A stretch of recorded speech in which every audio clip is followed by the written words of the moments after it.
कथा महर्षि वाल्मीकि के पूर्व जन्म की। जैसा मैं तो मैनी तूफान यूट्यूब चैनल सबका स्वागत करती हूँ। इस कथा का वर्णन स्कंद पुराण में मिलता है। इसका एक वीडियो मैं पहले भी बना चुकी हूँ। महर्षि वाल्मीकि का नाम रत्नाकर था। आप उसे चाहें तो मेरे लिंक पर जाकर देख सकते हैं, शायद शॉर्ट वीडियो में मिल जाएगा। तो इस तरह से बाकी के उनके पूर्व जन्म की कथा आज आरंभ करते हैं। भगवान विष्णु ने क्षीर सागर में सबके हित की कामना से भगवती लक्ष्मी को दही से निकाले हुए मक्खन की भांति सब शास्त्रों के सारभूत वैशाख धर्म का उपदेश किया है।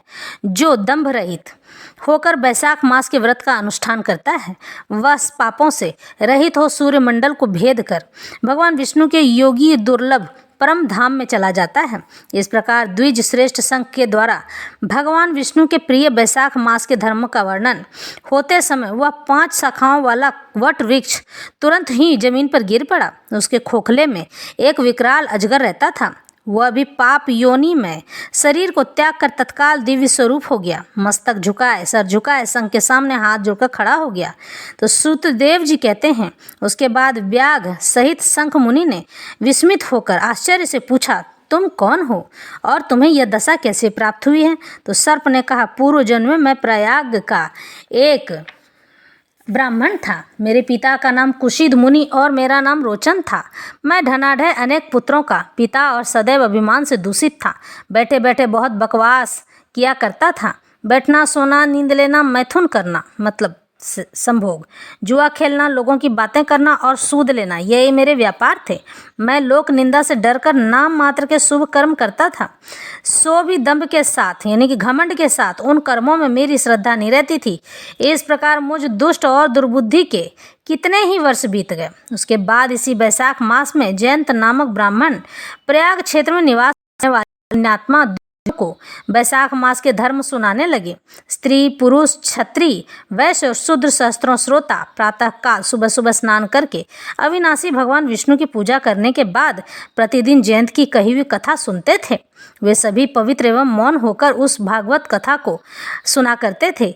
एक दिन मैं भी कौतूहल यानी कि बड़े ही हर्ष के साथ और देखने की इच्छा से श्रोताओं की उस मंडली में जा पहुंचा। मेरे मस्तक पर पगड़ी बंधी थी, इसलिए मैंने प्रणाम नहीं किया और संसारी वार्तालाप में, संसारी बातचीत में अनुरक्त हो कथा में विघ्न बाधा डालने लगा। कभी मैं कपड़े फैलाता, कभी किसी की निंदा करता, बुराई करता और कभी जोर से हंस पड़ता था। तब तक कथा समाप्त हुई, तब तक मैंने इसी प्रकार समय बिताया। तत्पश्चात दूसरे दिन सन्निपात रोग से मेरी मृत्यु हो गई। मैं तपाए हुए शीशे के जल से भरे हुए हलाहल नरक में डाल दिया गया और 14 मनवंतरों तक 14 लाख योजन तक यानी कि 84 लाख योनि में वहाँ यातना भोगता रहा। इसके बाद 84 लाख योनियों में भी जाता रहा, जन्म लेता और मरता था। मैं इस समय क्रूर तमोगनी सर्प होकर इस वृक्ष के खोखले में निवास कर रह रहा था। हे मुने, सौभाग्यवश आपके मुखारविंद से निकली हुई अमृतमयी कथा को मैंने अपने दोनों नेत्रों से सुना है। सर्पों के कान नहीं होते हैं ना, नेत्रों से ही वो सारे काम करते हैं, जिससे तत्काल ही मेरे सारे पाप नष्ट हो गए। हे मुनि श्रेष्ठ, मैं नहीं जानता कि आप किस जन्म के मेरे बंधु हैं, क्योंकि मैंने कभी किसी का उपकार नहीं किया है, तो भी मुझ पर आपकी कृपा हुई है। जिनका चित्त समान है, जो सब प्राणियों पर दया करने वाले साधु पुरुष हैं, उनमें परोपकार की स्वाभाविक प्रवृत्ति होती है। उनकी कभी किसी के प्रति विपरीत बुद्धि नहीं होती है। आज आप मुझ पर कृपा कीजिए, जिससे मेरी बुद्धि धर्म में लगी रहे। देवादिदेव भगवान विष्णु की मुझे कभी किसी विस्मृति न हो, यानी वो मेरे ध्यान से कभी ना हटे, और साधु चरित्र वाले महापुरुषों का सदा ही संग प्राप्त हो। जो लोग मद से, अहंकार से अंधे हो रहे हैं, उनके लिए एकमात्र दरिद्रता ही उत्तम व्यंजन है। इस प्रकार नाना भांति से बहुत प्रकार से स्तुति करके रोचन ने बार बार शंख को प्रणाम किया और हाथ जोड़कर चुपचाप उनके आगे खड़ा हो गया, यानी सर्प ने। तब शंख ने कहा, ब्राह्मण, तुमने वैशाख माख और भगवान विष्णु का मातम्य सुना है। इससे उसी क्षण तुम्हारा सारा बंधन नष्ट हो गया। हे द्विजश्रेष्ठ, परिहास, भय, गुस्सा, द्वेष यानी दूसरों से घृणा, कामना अथवा स्नेह से भी एक बार भगवान विष्णु के पाप हारी नाम का उच्चारण करके बड़े भारी पापी भी रोग शोक रहित वैकुंठ धाम में चले जाते हैं। फिर जो श्रद्धा से युक्त हो क्रोध और इंद्रियों को जीत कर सबके प्रति दया भाव रखते हुए भगवान की कथा सुनते हैं, वे उनके लोक में चले जाते हैं।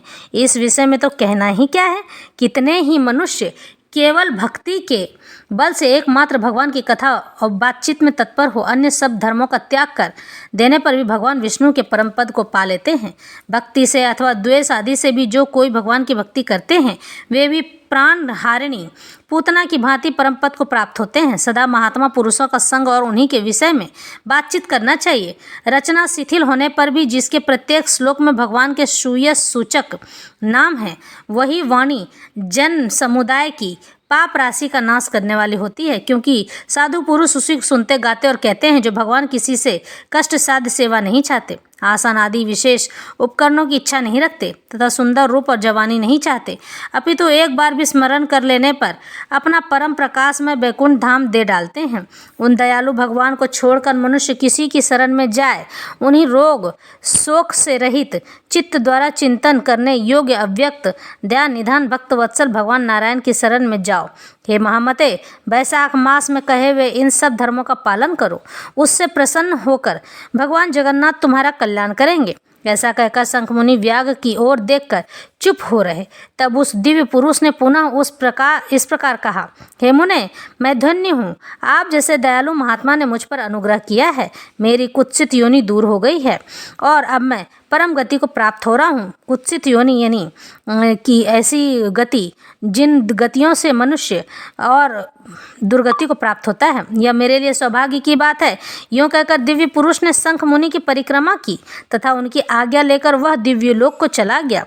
उसके बाद संध्या हो गई। व्याग ने शंख को अपनी सेवा से संतुष्ट किया और उन्होंने संध्या काल की संध्योपासना करके शेष रात्रि बचे हुए रात में व्यतीत की। भगवान के लीलावतारों की कथा और बातचीत द्वारा रात बीत गई। इसके बाद शंख मुनि ब्रह्म मुहूर्त में उठे और दोनों के पैर धोकर मौन भावन से तारक ब्रह्म का ध्यान करने लगे। उसके बाद शौचादि क्रिया से निवृत्त होकर शंख वैशाख मास में सूर्योदय से पहले स्नान किया और संध्या तर्पण आदि सब कर्म समाप्त करके उन्होंने खुशी से हृदय से व्याग को बुलाकर उसे राम नाम की महिमा का गुण बताया और उन्हें यह मंत्र प्रदान किया। इस 2 अक्षर वाले नाम का उपदेश दिया जो वेद से भी अधिक शुभकारक है। उपदेश देकर इस प्रकार कहा, भगवान विष्णु का एक एक नाम भी संपूर्ण वेदों से अधिक महत्वशाली माना जाता है, ऐसे अनंत नामों से अधिक है। भगवान विष्णु का सहस्त्र नाम उस सहस्त्र नाम के समान राम नाम माना गया है। इसलिए हे व्याग, तुम निरंतर राम नाम का जप करते रहो और मृत्यु पर्यंत मेरे बताए हुए धर्मों का पालन करते रहो। इस धर्म के प्रभाव से तुम्हारा वाल्मीकि ऋषि के घर जन्म होगा और तुम इस पृथ्वी पर वाल्मीकि के नाम से प्रसिद्ध हो जाओगे। व्याग को ऐसा आदेश देकर मुनिवर शंख ने दक्षिण दिशा को प्रस्थान किया। व्याग ने भी शंख मुनि की परिक्रमा करके बार बार उनके चरणों में प्रणाम किया और जब तक वे दिखाई दिए तब तक उन्हीं की ओर देखता रहा। फिर उसने अति योग वैशाख शिखोक्त धर्मों का पालन किया। यानी वैशाख महीने का जंगली कैथ, कटहल, जामुन और आम आदि के फलों से राह चलने वाले थके मंदे पथिकों को, राहगीरों को वह भोजन कराता था। जूता, चंदन, छाता, पंखा आदि के द्वारा तथा बालू के बिछावन और छाया आदि की व्यवस्था से पथिकों के परिश्रम और पसीने का निवारण करता था। सुबह सुबह स्नान करके दिन रात राम नाम का जप किया करता था। इस प्रकार धर्मानुष्ठान करके वह दूसरे जन्म में वाल्मीकि का पुत्र, उस समय वह महायशस्वी वाल्मीकि के नाम से विख्यात हुआ। उन्हीं वाल्मीकि जी ने अपने मनोहर प्रबंध रचना द्वारा संसार में दिव्य राम कथा को प्रकाशित किया, जो समस्त कर्म बंधनों को उच्छेद करने वाली है। मिथिलापति, देखो वैशाख का महात्म्य कैसा ऐश्वर्य प्रदान करने वाला है, जिससे एक व्याघ भी परम दुर्लभ ऋषि भाव को प्राप्त हो गया। यह रोमांचकारी उपाख्यान सब पापों का नाश करने वाला है। जो इसे सुनता और सुनाता है वह पुनः माता के स्तन का